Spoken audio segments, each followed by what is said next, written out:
Greetings, I'm Jim Finley. And I'm Kirsten Oates. Welcome to Turning to the Mystics.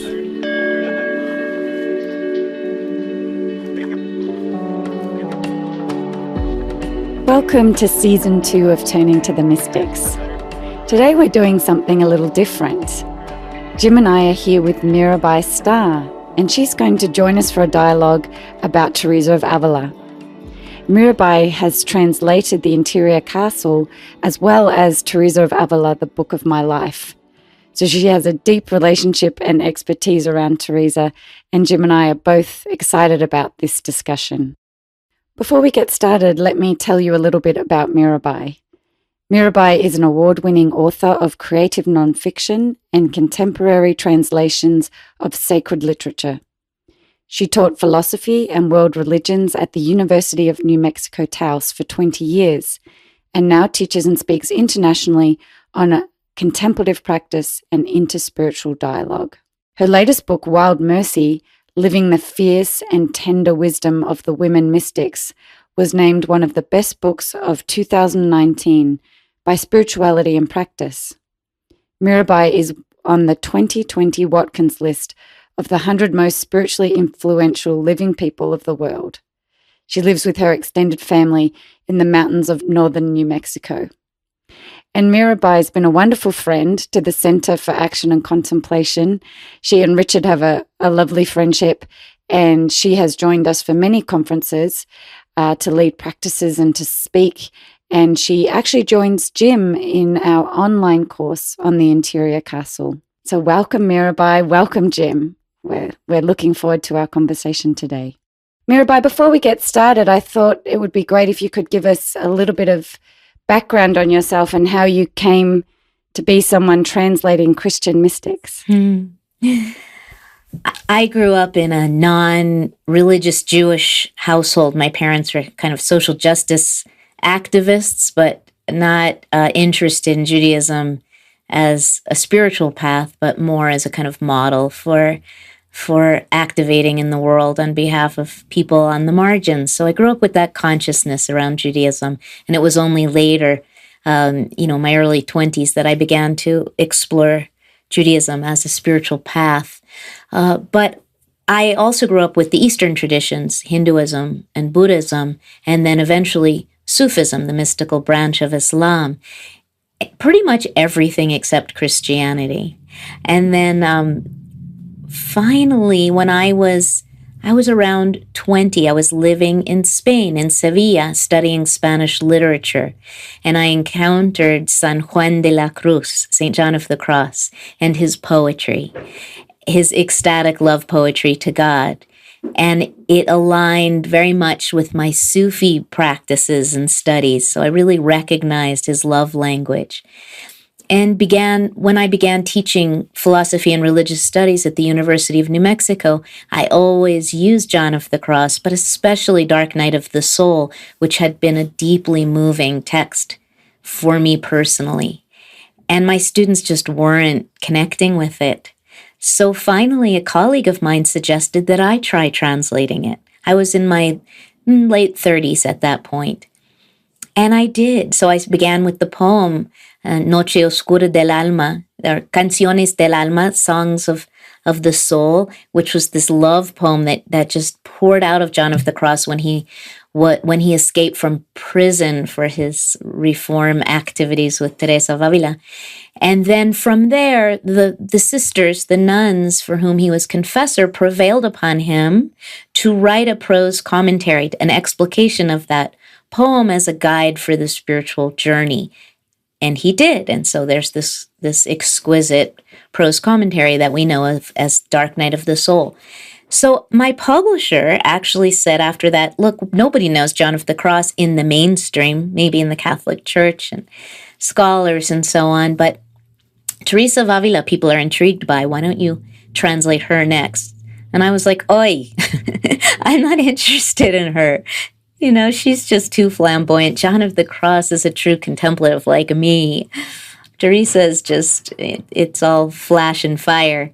But I agreed to do it. And lo and behold, Teresa of Avila became my deepest spiritual companion. So I translated The Interior Castle, and at a time in my life when I deeply needed everything she had to say. And she became, really a part of my team of allies and ancestors and advocates that I carry with me. And then I was given the opportunity to translate her life. And so the Christian mystics through this John of the Cross translation, they have all opened up to me, and through them, this relationship with Christ has opened. That's the very distilled version of that journey. I hope I didn't take too long. Oh, no. Thank you, Mirabai. That was beautiful. And today we are going to be focusing on what you learned in translating Teresa's book, Teresa of Avila, The Book of My Life, and some of the ways her life experiences led her into this mystical awakening and the beautiful teaching that we're going through in the Interior Castle. Wonderful. Love it. So, Jim, did you want to weigh in on where we're headed? Yeah, well, just a brief word about how I met Mirabai. Oh, yeah. I was aware of her just of her work, The God of Love, on these kind of love traditions of God.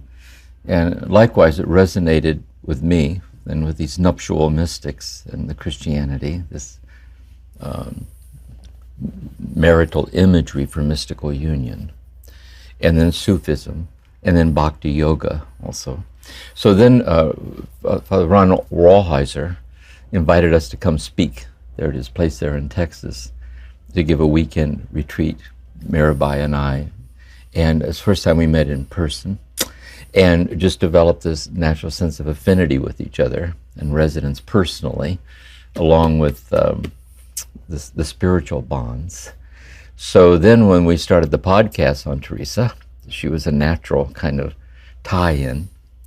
And then especially what we're focusing on today, on this idea of, for each of these mystics, and how it applies to us, what are the autobiographical foundations of her mystical realizations? See, how does our life, the story of her life, was the birthing of these insights and realizations, and then how can they be the birthing in us in our life? How can we discern these awakenings in our life? And so that's, for me, the context of our time here today. Yeah. Thank you, Jim. So, Mirabai, you're going to get us started with reflecting on some of the things you learned about Teresa, some of these key elements. Yes, thank you. And thanks, Jim, for that sweet introduction and memory. You know, you mentioned, Jim, Bhakti Yoga, which is the path of devotion in the Hindu tradition. And part of that yogic tradition and part of the Bhakti path is about cultivating an intimate relationship with a guru.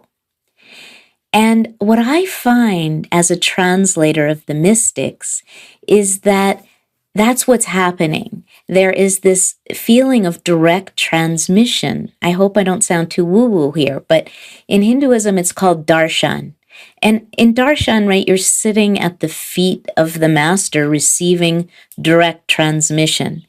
And every time I've translated one of these mystical masterpieces, John of the Cross, Teresa of Avila, Julian of Norwich, I have had this feeling that I was sitting at their feet and receiving their teachings as blessings, being showered with their blessings. Like you cannot enter into their language, their mystical language, and dare to convey it without having a truly intimate relationship with them. That is life-changing, and that has certainly been the case for me. So I was thinking about when I began translating the life of Teresa of Avila, which was my second translation. I did the Interior Castle first, And it was such a joy. In fact, I always called it dessert after translating Dark Night of the Soul and the Interior Castle, which are theologically so dense and intense and wonderful. The book of my life was just like a romp, her story, that it's one of the true coming of age stories of a mystic that is just a classic. And I related to so much of it. For instance, she starts off very early on by talking about when she was a little girl, she and her brother would repeat the word forever over and over and over again until they just catapulted themselves into an altered state of consciousness. Just by virtue of repeating this word, you could do it with any word, bubble gum, I suppose, and send yourself into an altered state. But by saying the word forever. So I've always pictured her as this little girl, maybe 5, 6, 7 years old. And she's saying forever, and she begins to turn in circles, holding up her arm like a dervish in the Sufi tradition, turning, whirling forever, forever, forever, until the boundaries of her individual consciousness dissolved into the one. And that was her first taste of mystical union. And I was thinking, well, I had little girl experiences like that. That sounded familiar to me. That all of us, I know, Jim, you have said this too. We are all mystics. That is our birthright. That is to have unitive experiences with the beloved, with the one, where the subject-object distinction dissolves into this coexistence, what Julian of Norwich called oneing. She so beautifully invented that term, oneing. And that many of us can think back into our childhood experiences of those moments, which just reminds us that it belongs to all of us, the mystical world, that world of union. So I thought I would start there with our early childhood experiences, tastes, fragrances of unitive consciousness, of love, of that all-encompassing love. And then I have a few more stories up my sleeve. I'll chime in with what that resonates in me, then with Teresa. When I think of my own life and how I came into all of this and what led me to the monastery, and then when I left the monastery and started leading retreats and talking to people in silent retreats and in psychotherapy too, it's very interesting how frequently people will allude back to early childhood moments of a certain sense of intimately realized wonder, like a realm of presence, that kind of, it's preconceptual, that is, it's before we conceptualize anything. And it somehow opens out on transconceptual realizations, like this realm of wholeness. And then as we go through life, sometimes we lose touch with it. But when we reinstate ourselves in it, in silent prayer, devotional sincerity, Jesus, unless you accept the kingdom of heaven as a small child, you shall not enter it. There's a certain childlike sincerity or a certain childlike transparency, like the sincerity of childlike devotional sincerity is the gate of heaven. And then how do we integrate that sincerity into our adult experience and deepen it and so on? So I think she's just touching here on something for all of us, to look back to these moments that maybe we lost touch with along the way. And she's reminding us to look back these kind of foreshadowings that were precursors to our present path that we're on, and how mysterious that is for all of us. I love that that's the first thing she tells in the book of my life, like on page 5 or 6 or something. Because what's happening, by the way, with the book of my life, I think I should mention, is that it wasn't like at age 45, Teresa suddenly decided that she wanted to write her memoirs because she had such an interesting life. In fact, a lot of the interesting part of her life happened, in my mind, after the age of 45. But the Inquisition insisted that she document all of these seemingly unorthodox visions and voices and raptures and ecstasies that she was having. And that, coupled with her blood being tainted by Judaism, known to have come from a converso family, a family forced to convert by the Inquisition, and just the generation before, this was a document of her experiences to prove that her experiences, in fact, were gifts from God and not tricks of the devil or artifacts of mental illness, right? So that this is an actual document for the Inquisition, and they asked her to go as far back as she could remember to start telling what these experiences were, and that was her first one, and she went that far back. So yes, I think you're right. I think many of us can remember those moments of those precognitive, unitive experiences, and then and they started us on our path, whether there was a long delay or not. But how do we integrate them into our adult experiences? So yes, this is. I just wanted to mention that this was how this book was written. Vow of obedience. She had to write it. Mirabai, do you know how long it took her to write this one? Oh, she wrote everything so fast. I know the Interior Castle was written in like 3 months, right, Jim? Something like that. Looking up, there's that famous painting of her looking up, not even looking at the paper or parchment or whatever. But I think the Book of My Life was also fairly quick. She definitely wasn't known for editing herself. So that's why she has translators. I took it upon myself to edit a little along the way. Although I love the digression she makes in both of those books. I don't know about The Way of Perfection. I'm not as familiar with it. But in the Book of My Life, in the Interior Castle, she goes off on these delightful tangents. And then she says things like, whoops. I mean, she doesn't say whoops, but that's basically what she's saying. Like, oh, I certainly went off on a little journey there. Let's see if I can bring myself back, because I've completely forgotten what I was talking about. She's so human. She's so human. That's what I love about her, and that's what I think so many people love about her, and what we can all relate to, especially women, is this uniquely unleashed, feminine, warm, intimate, practical, grounded, and yet ecstatic kind of mind and heart that she has. Mm-hmm. It really shows her trust in God, that she was being, and the trust in her experiences, because she was being tested, and the consequences could be terrible for her if people didn't believe she was truly having these experiences of God. And so the fact that she wrote so quickly, that she was vulnerable and honest about what was happening for her, just shows a level of trust that was deep and honest, and that obviously came through to the people who were testing her. Yes, it did. They all fell in love with her and became her students, I think, the Inquisitors. But, the other thing about that, Kirsten, I'm so glad you brought that up, is that her truths, her experiences were self-verifying. I mean, she'd like to just do what the dudes told her, but it just, the inner authority was stronger. Sorry, guys, I am subjecting all my own experiences to the laser of self-inquiry. Like, you don't even have to bother with this interrogation business, because I'm already doing it myself. She had a fierce mind too, where she really grappled with every one of her mystical experiences to winnow out the truth. Julian of Norwich also, her authority came from Christ appearing to her and giving her these revelations.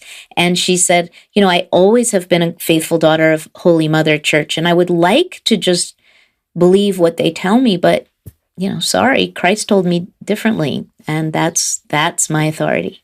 That inner authority, that inner relationship with the divine. I was going to say something else about Teresa, all these classical mystics also, is this delicate balance of these themes that we're raising.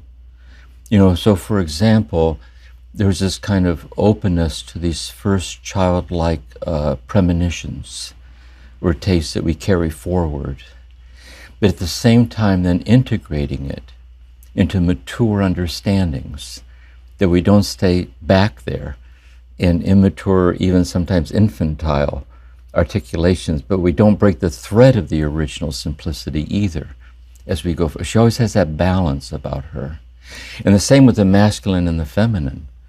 As a woman mystic, there is this feminine, this anima, female thing. But you also see in Teresa a very strong animus, male presence.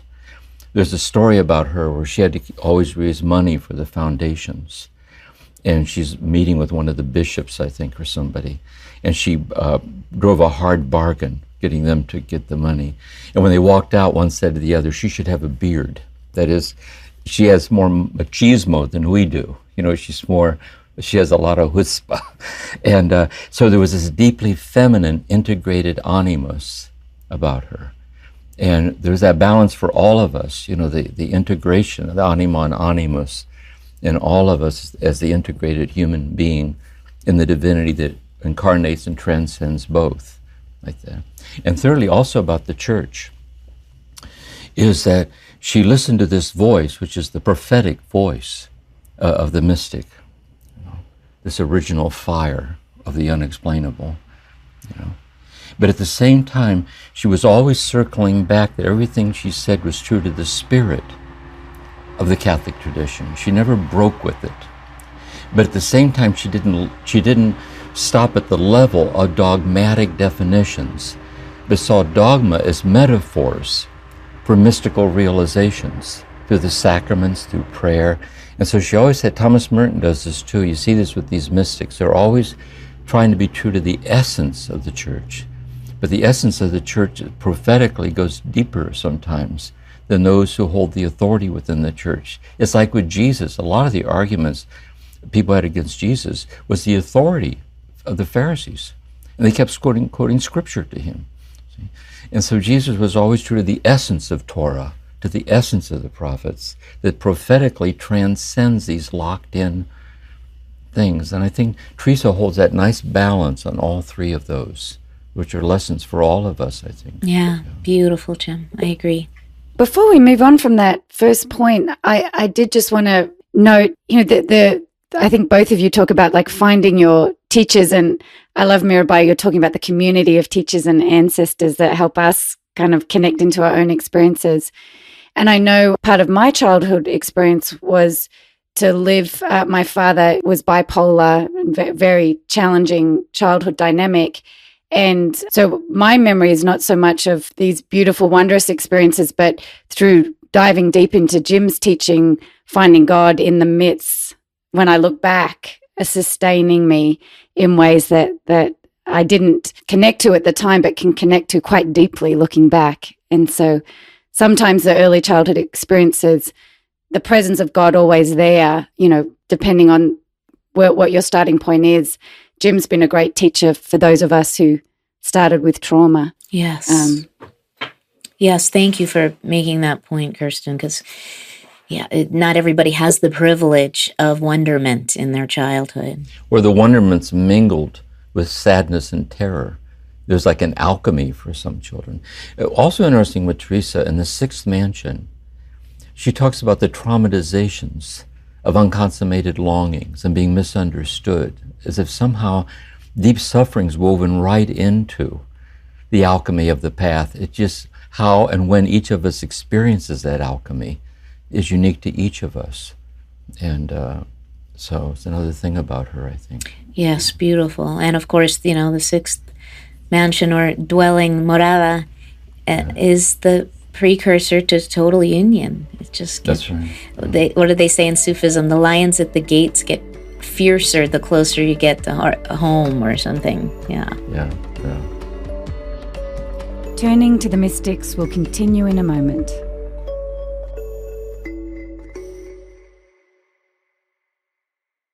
I was thinking about her first vision. So, of course, everyone, I'm sure, listening knows that one of the things Teresa of Avila is most known for is having these visions and raptures and ecstasies and locutions, voices. And one of her first visions was of Christ's hands. And my friend, Father Bill McNichols, the iconographer, was my reader for all my translations. You know, I would give them to him because he is a Catholic priest, and I'm a Jewish Sufi Buddhist Hindu pagan. And so I needed a little, just somebody who understood. And he loves the mystics and knows them deeply. So he would read everything. And when I was translating the Book of My Life, and he read this section that I call his hands, which is her vision of Christ's hands, he wrote an icon, or painted an icon, but of course it's called icon writing, of Teresa. I have it on my altar, a shrine upstairs, and it's an image of Teresa. You can look at Father Bill art or something. If you Google it, you'll find it. So I have the original picture of Teresa with beholding Christ's hands with the stigmata. And it was because Father Bill was so deeply moved by this story that he had to create this icon, and to my great fortune. So, what was the vision? The vision was of his hands, and with the accompanying message that in his infinite mercy, he understood that she could not handle his entire glorified form all at once. So the first time he revealed himself, he just showed her his hands. And that was an act of generosity, of kindness, of mercy. And then it helped sort of prepare her for a full vision of his entire glorified form, as she says. And there's something about that that's so tender. And I saw it through Father Bill's eyes, the fact that he was moved to tears by that experience that she had. And so now it moves me, and I wonder, how that all the places in my life where I wanted very much to eat the whole enchilada at once, but that's not that's not safe or healthy. Like, I had to do some work also before I could grow my capacity for certain kinds of unitive experiences, and that the Holy One is kind of co-creating with us the conditions in which we can experience union, that we're in this together, that it's this beautiful blend of rigor, discipline, and grace, loving grace. So that's the seed I want to plant with that story. That's very lovely. I connotations for me and Teresa on that. A couple things. One, when you think of her visions, kind of ecstatic visionary with visions, and I always look for ways of how can we understand our touchstone with that, because we might say, I don't have visions, and maybe, okay. But in a way, there's another way of looking at this too, in which dreams are visions. Okay? And dreams are often visions of reality. That is, it's a story, it's a vision, like an image. And by decoding the meaning of the story, it reveals us to ourselves. And so in a way, the artist, like a visual mystic, like the artist brings out into the open something they interiorly saw. And sitting in the presence of the art, they help us to see it too. So it's almost like the visual artistry of God through images. And she's getting this kind of graced intensity of this mystical imagery, but there's the continuum where all images are images that are grantings of the divine in visual form. And likewise with locutions. We might say, I don't hear voices in that sense. But sometimes we can be with someone we love very much who's in pain, and we say something that's helpful, and we don't know how we knew how to say that. See? And so there's inner locutions, like there's inner grantings. And I think she's helping us, if we calibrate our heart to a fine enough scale, we can see the mystical intimations of these things in our own interiority like that. And so I think that's a helpful thing. And also another thing about the hands is, I'll say this as a therapist first. When you're working with a trauma person, they were overwhelmed. And the therapist may see very clearly where they need to go. and what they need to feel. But they can also be traumatized if they get to the trauma too fast.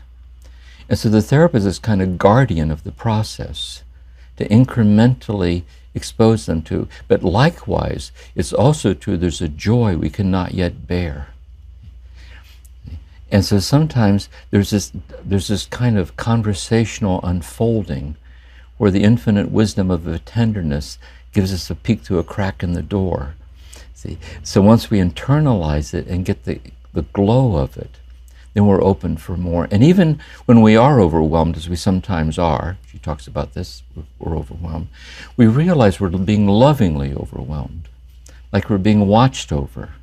And so how can we join God in this kind of graced tenderness where our finite heart is being transformed into this infinite love? And she's she's brilliant at that. You get the feeling if you could sit with her in person and talk about these things, you'd be in good hands. You know what I mean? You'd be with this very, very safe person. Yeah. Oh, so beautiful, Jim. I love that. What I reflect on as I'm listening to the two of you is just building a sense of kind of patience for the graced path. That there's a kind of patience required. But I like this story of Teresa because when the breakthroughs come in the midst of the patience or the devotion, that they come at the right pace, at the right time, and in the most helpful way. And I think a lot of the spiritual path for me has been that building the muscle of patience and letting go of where I would like to be and what I would like to be able to achieve or be in the world. Yeah. Yes. Mirabai, next reflection you have? Eating partridge. So there's this famous apocryphal story, a story about Teresa, where I think the group of sisters and maybe a couple of priests, or one anyway, had come back from one of their expeditions in Spain by donkey cart during the Reform period, when Teresa was founding these monasteries for men and convents for women in the Discalced Carmelite Reform tradition that she was creating. And they came back and it was late and everybody was tired, and one of the sisters came down to the convent kitchen at night after this journey to make a cup of tea, and there was Mother Teresa, sitting at a bench in the kitchen, just tucking into a roasted partridge that someone had brought to her. And she was just eating with great gusto. And the nun was rather scandalized by this because she felt like eating should be done very modestly. And she said, "Oh, Mother, excuse me, I didn't realize you were eating and with such gusto." And Teresa could tell that the sister had a judgment about this. And Teresa slapped her hand down on the table and she said, "Hija, when praying, pray. When eating partridge, eat partridge." And I love that so much because it shows Teresa's earthiness, for one thing, that she does that non-duality that Jim, you've spoken about with her. There's non-duality in action. She does not make a formal distinction between contemplative prayer as a prescribed spiritual practice and life. It's that Jewish part, the Chaim, life. Everything is holy. Food, sex, inebriation. It's all sacred. And Richard, of course, talks all the time about panentheism and every particle of creation being imbued with holiness. And Teresa, I think, embodies that. She also famously said, "God lives among the pots and pans." And I think a lot of people, especially women, are so grateful for those kinds of the partridge stories and the sayings like God lives among the pots and pans, because it blesses our ordinary experience as the very ground of where the holy reveals itself. And that when the other thing about the partridge story, of course, is about one-pointedness, about showing up and being fully present, whether you're washing the dishes or, singing hymns, that it is, or receiving communion or making love. If we can be present for maybe not all, but most of our life, our activities, our relationships, then there is an opportunity for every moment to be a mystical encounter of some kind. Yes, my first thought listening to you is that it's interesting for Teresa when she gets to the seventh mansion, and she uses this image at the end of the sixth mansion on spiritual betrothal, where there's two candles burning. Yes, I love God's that. candle, and then here's your candle. So she says in spiritual betrothal, when in optimal conditions in prayer, the two flames touch and they're one flame. See? But when there's distraction, when there's hardship, they separate. Come on. She said, but in the seventh mansion, it's not like that anymore. And she said, it's like the rain falling from the sky into the river. And you can't tell the water that fell from the sky from the water in the river. And you and God can't tell each other apart from each other anymore. So what you discover is the divinity of the intimate immediacy of the concreteness of life itself is holy. And gradations of holiness are really gradations of our awareness of that. And the more we're liberated from those limitations to this being transformed in love, the more we see the all-abiding constancy of incarnate infinity in the ordinariness of life itself. And I think that's a big, huge lesson. Beautiful. And do you think she would say part of the way you learn to eat partridge is through the prayer and contemplation? Like it's the rhythm of the devotion and the practice that allows you or helps you, supports you getting to that place where now I'm really eating partridge. I'm fully present to that moment and the holiness of it. That is so insightful, Kirsten. That's exactly right, I think. I mean, I suppose you could have that ability to be present, cultivate that kind of presence, that mindfulness, that heartfulness without a contemplative practice. But it really helps so much to be able to, for one thing, right, when we're sitting in contemplative prayer, centering prayer, or meditation, whatever we may call it, we learn the nature of the mind and the turmoil of thoughts, as Teresa calls it, and we're not as likely to take those distractions seriously, to buy into them, to believe everything we think.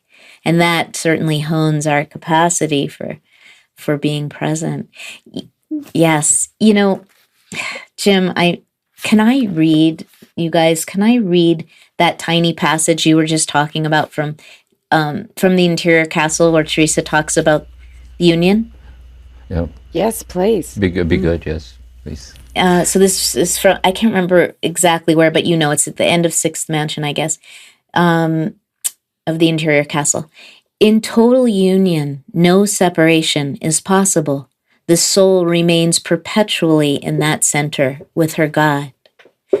We could say that the other union, so okay, right, she's talking about the seventh dwelling and the consummation of the spiritual marriage. But prior to that, there are the intimations, there are experiences where we go in and out of these unitive spaces. So we could say, she says, that other union is like pressing two softened candles together so that their twin flames yield a single light. This is my translation, so it might be a little unfamiliar to you. Or we could say that the wick, the wax, and the flame are all the same. But afterward, one candle can easily be separated from the other. Now they are two candles again. Likewise, the wick can be withdrawn from the wax. The spiritual marriage, on the other hand, is like rain falling from the sky into a river or pool. There is nothing but water It's impossible to divide the sky water from the land water. When a little stream enters the sea, who could separate its waters back out again? Think of a bright light pouring into a room from two large windows. It enters from different places, but becomes one light. I love that passage. Yeah, beautiful. That's beautiful. I like it also, I'm thinking an echo in Meister Eckhart, speaking of this unitive state. One of the commentators says, Eckhart's trying to help us realize what happens when you encounter the same. That is, everything's the same. That is, without God, it's absolutely nothing. But in the truth of things, it's God's manifested presence. You know? And through this transformation in love, we fall into that divine field of the divinity, of the immediacy of everything, intimately realized. I also like how she says at the very end of the state she's talking about, she says, for such a person, there's only one question left. How can I be helpful? Yes, exactly. It's a beautiful way to end. That's a beautiful way to end. She circles back around. She's in this sublime seventh mansion, mystical married state. And for such a person, you know, can I help you with the dishes? You know, you seem troubled. What's going on? You know, can I? Because she sees that the incomprehensible stature of the smallest of things is God's presence, and she's supple. You know, she moves with the flow of that. That's a lovely thing too. It's the action and contemplation. Yeah, yes, once you've had union, the only thing that makes sense is to offer yourself in service to the world. And that's when her vision stopped too. All of it, you know, all the sort of supernatural phenomena fell away. And she didn't need it anymore. And she got on with being of service in her reform movement. That's right. And I think the reason, they say that in Buddhism too, where these experiences stop, you know. But I think it's because you realize now the concrete immediacy of everything is God's vision. That is, God's dream is the intimate immediacy, and you don't need a vision over a top of that, like a heightened thing. It's the divinity of the immediacy of that, and there's no need for another layer of something over above the infinity of the ordinary. And it's like God in all directions, concretely. And that's it. I also think people listening to these podcasts, that the very reason they're drawn to this means they're already on the path of realizing this. That is, in this arc of transformation, the very fact that such language speaks to us means we're already being interiorly led along this unitive path. And I think that's an encouraging word for all of us, for everybody. Mm-hmm. Yeah. I always feel when we have these conversations about someone like Teresa, where there's a bit of a bait and switch, because you feel like you're entering in this amazing truth and beauty, kind of beyond, and you know, there'll be no suffering, and there'll be no, and then suddenly where they land is deep in the suffering of the world, active, being mistreated. She was mistreated by the church, and so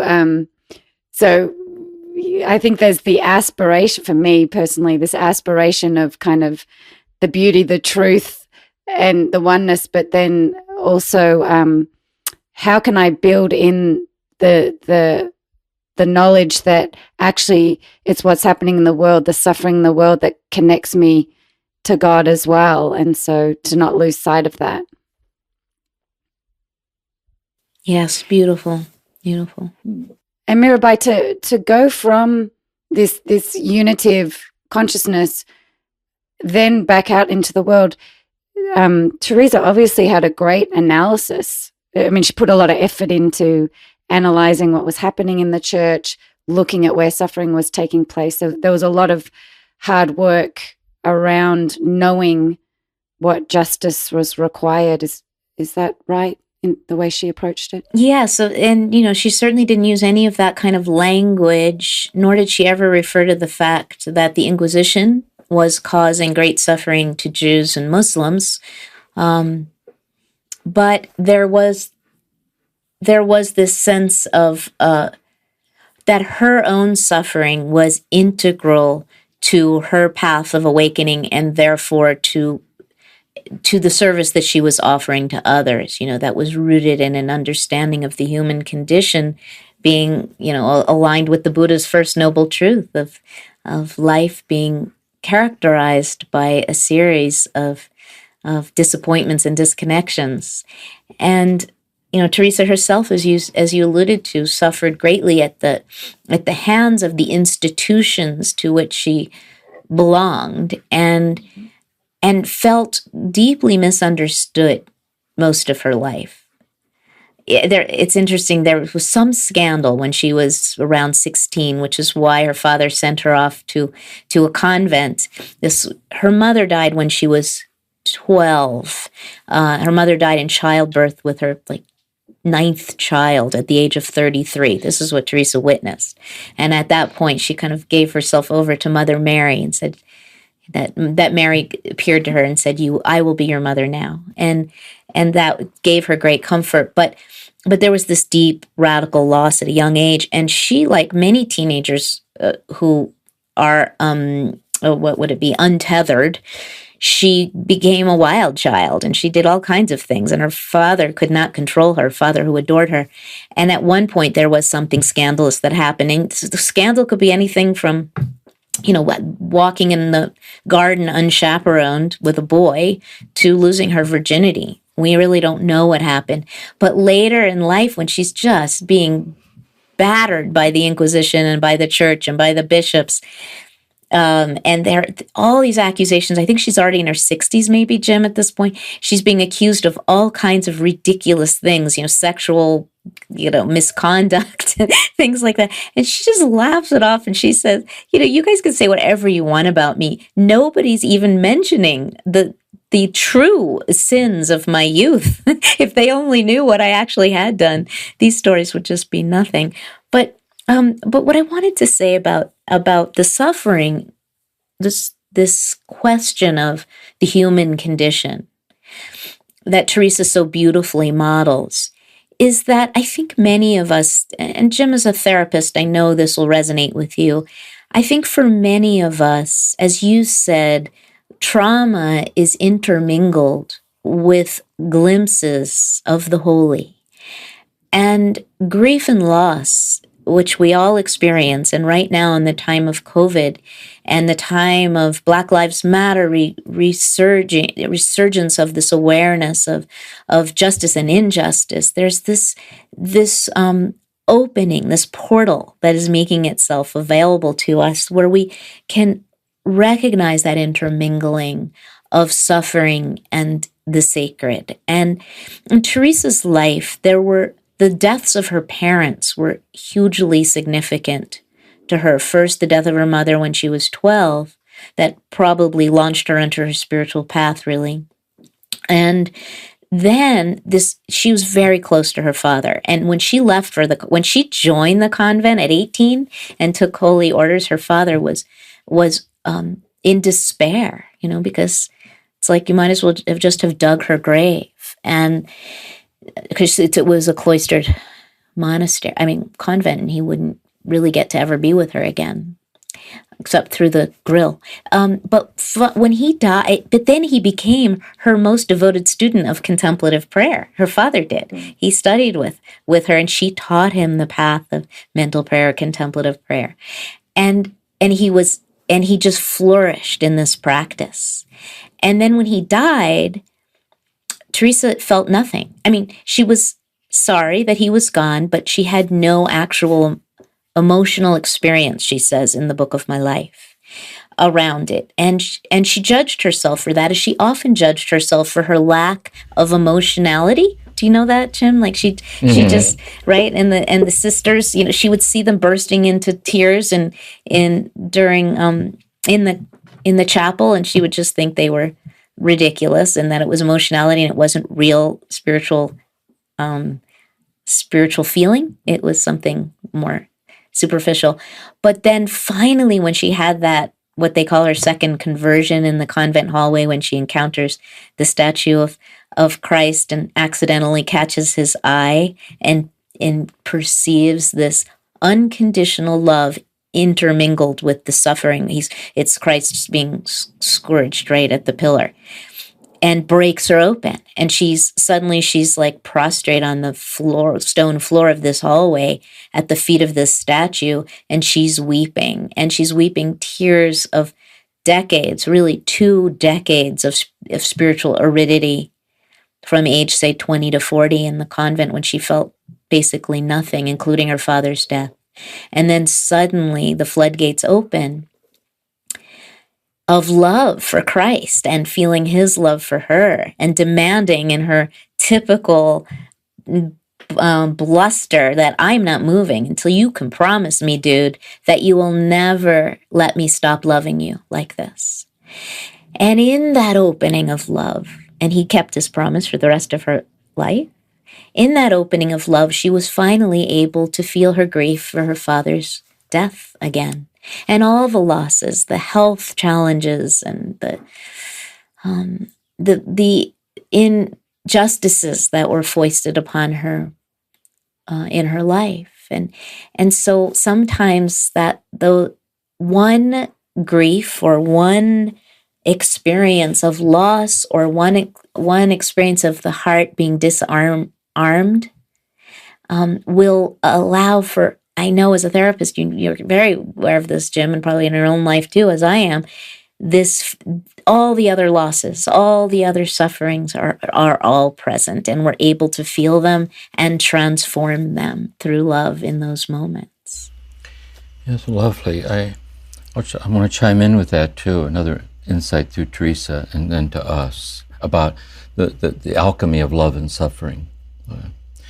For all these mystics, and this is true of all the world traditions, the mystics teach that if we think of trauma as a wound, a source of suffering, that the day-by-day experience of ourself in ego consciousness, we labor under a traumatized state, of the traumatized capacity to live in habitual consciousness with the all-sustaining love, giving itself to us as every breath and heartbeat.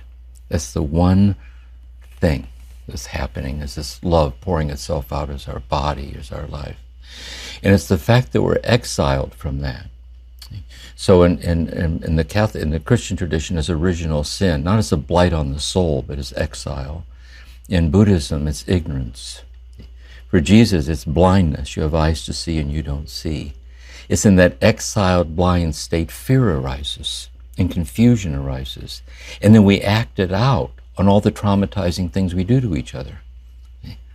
And so what happens for Teresa, I think, is in the mystical depth dimension is the healing of the primal wound, of this constancy and love that transcends the darkness of this world.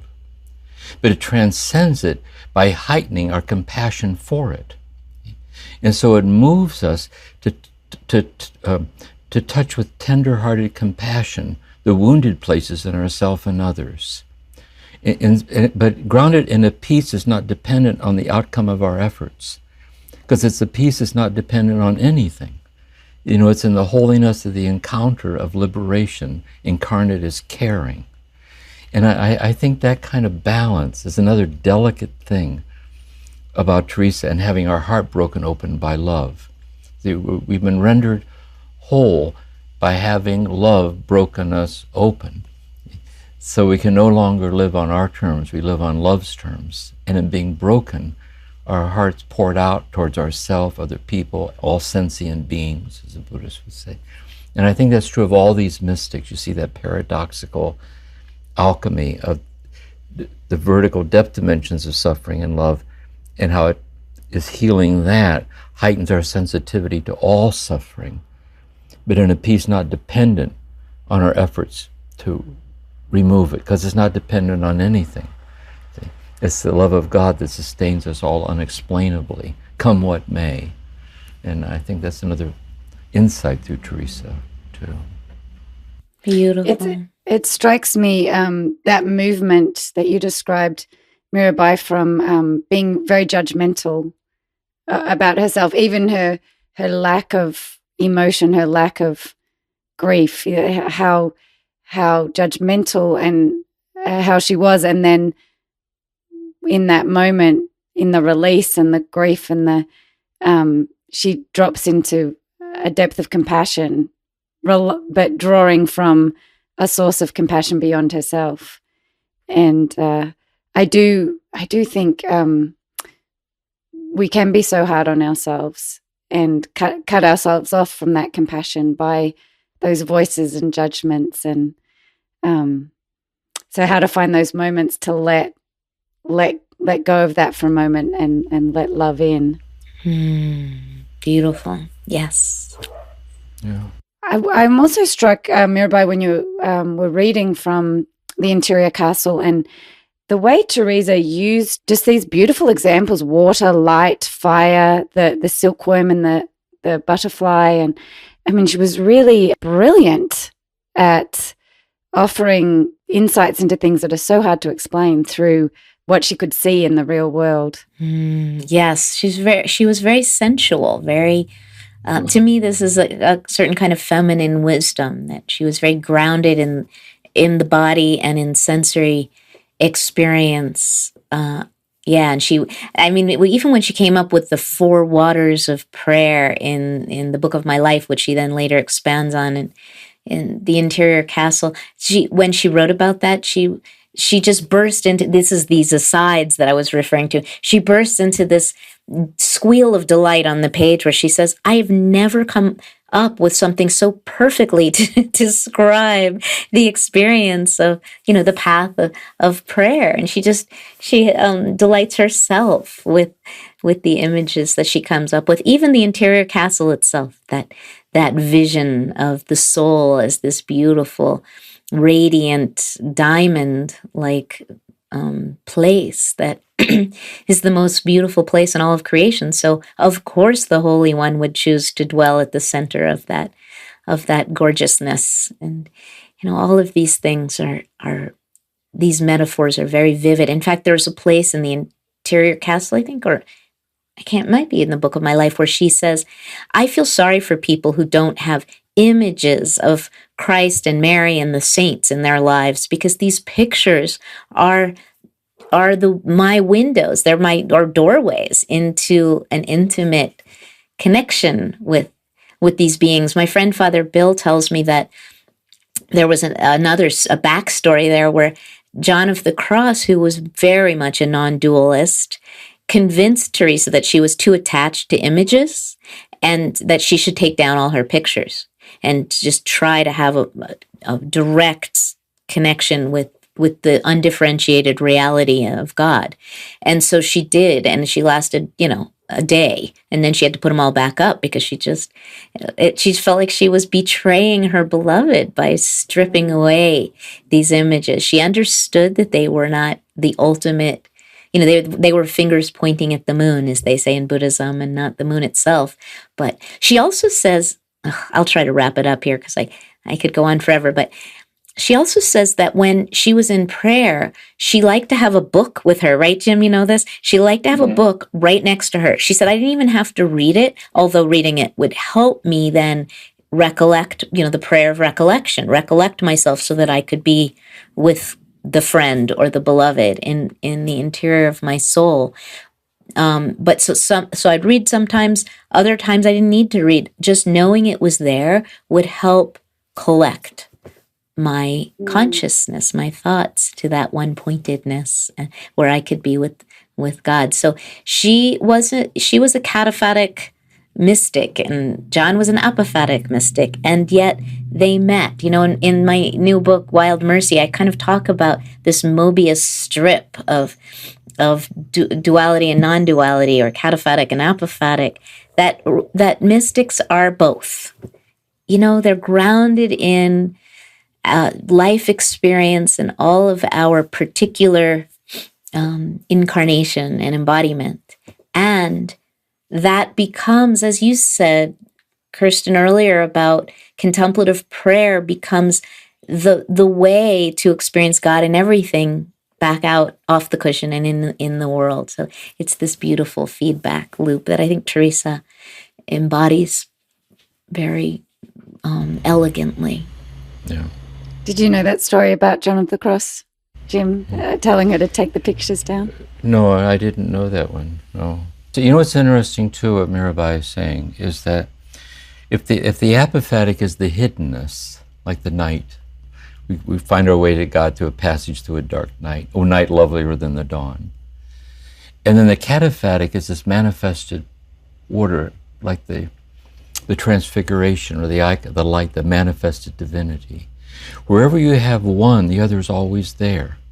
So, for example, Teresa says in the sixth mansion, in these deepened ecstasies and raptures of the sixth mansion, God shows the soul's treasures.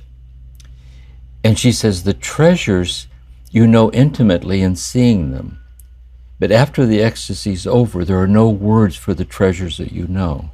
So she's always aware of the hiddenness of the manifested. Likewise, when you read John of the Cross, the sensuality of the encounter with Jesus, the love, the night that turns the lover and the beloved into each other. You see that cataphatic love mysticism, that's the incarnate, the love energy of the hidden. So it's interesting with these mystics, for all of us too. Wherever you see the one, the other one's always with it, because God's the infinity of the interplay of the two.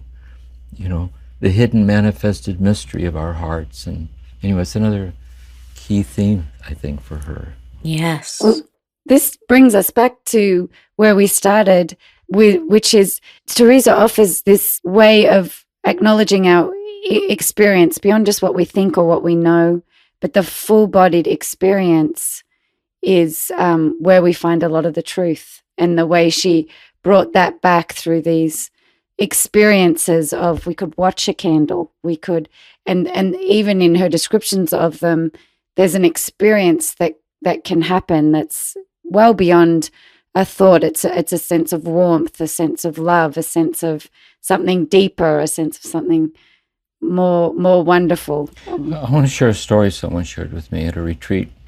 This is a person in AA in recovery. And her father incested her. He was very violent and so on.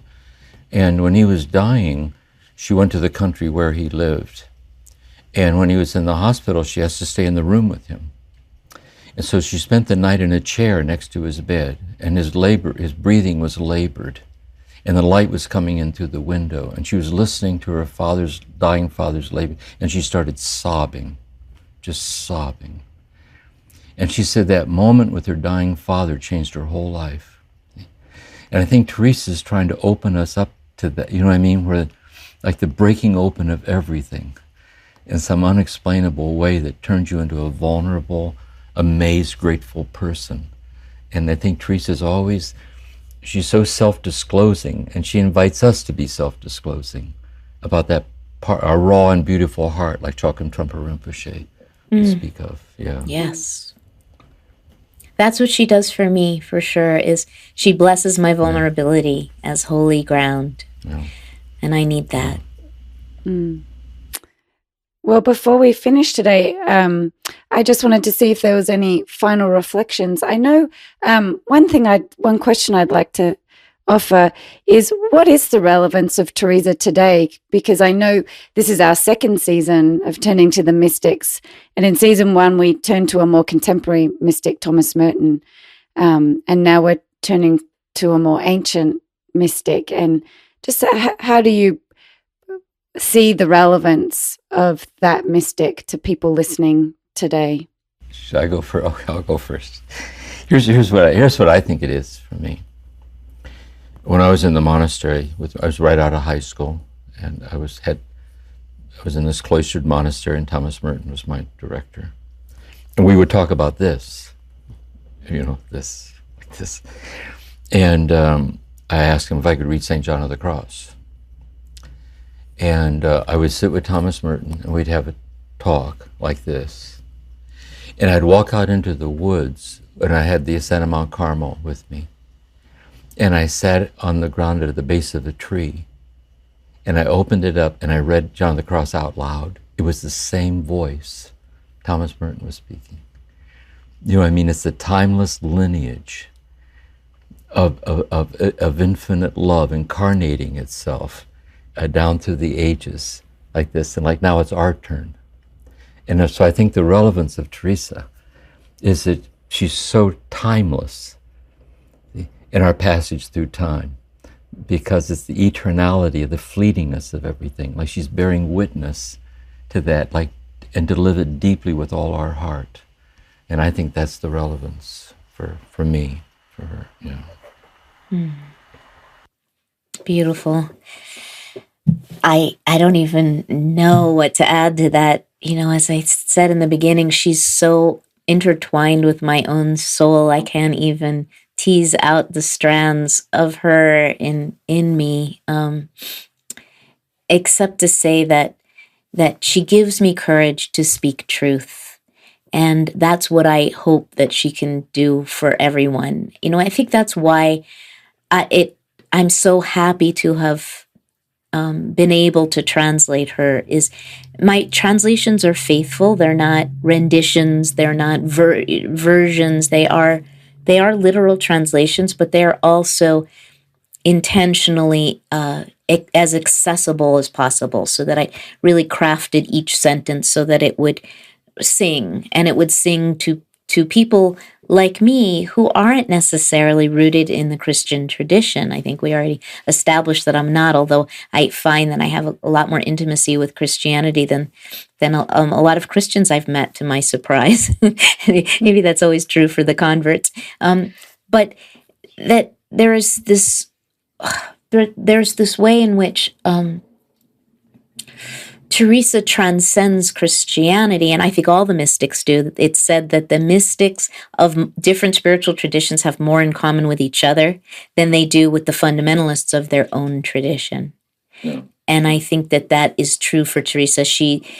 Teresa of Avila, Rumi, these different mystics from different spiritual traditions are singing the same song of love in these gloriously different voices that create this symphonic resonance, I think, in all of us. So that's one of the things that for those of you who are listening who aren't exclusively Christian, you may find that Teresa speaks in a universal language of love that resonates with your own trans-religious reality.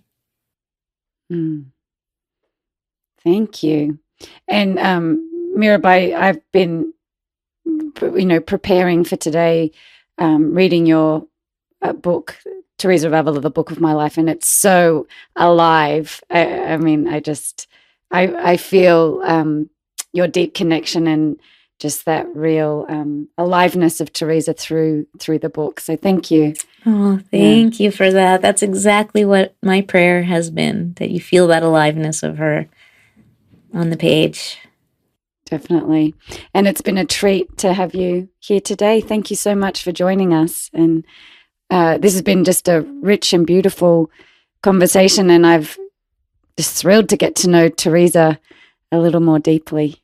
Well, it is such an honor to be invited to have this conversation with you, Jim, and you, Kirsten, and Corey, you behind the scenes there. I feel your support and your connection to this material too, and all of you for allowing me to join the party for a minute. So thank you so much. Yeah, and I want to thank you too for your willingness to join us, because it's our affinity with each other is kind of bearing witness to the affinity that resonates to all the listeners. Really, you know what I mean? Like, it's a kind of the interconnectedness and love that we're really sharing here. So I'm so glad you joined us. It's lovely. Thank you. Thank you, Jim. Yes, this is a living example of Anam Cara, is our spiritual friendship, Jim. I know that everyone can have these spiritual friendships in your lives. They are available to us, and they're vital. Yeah. Thank you. Thank you for listening to this episode of Turning to the Mystics, a podcast created by the Center for Action and Contemplation. Please consider rating it, writing a review, or sharing it with a friend who might be interested in learning and practicing with this online community. To learn more about the work of James Finley, please visit jamesfinley.org. We'll see you again soon.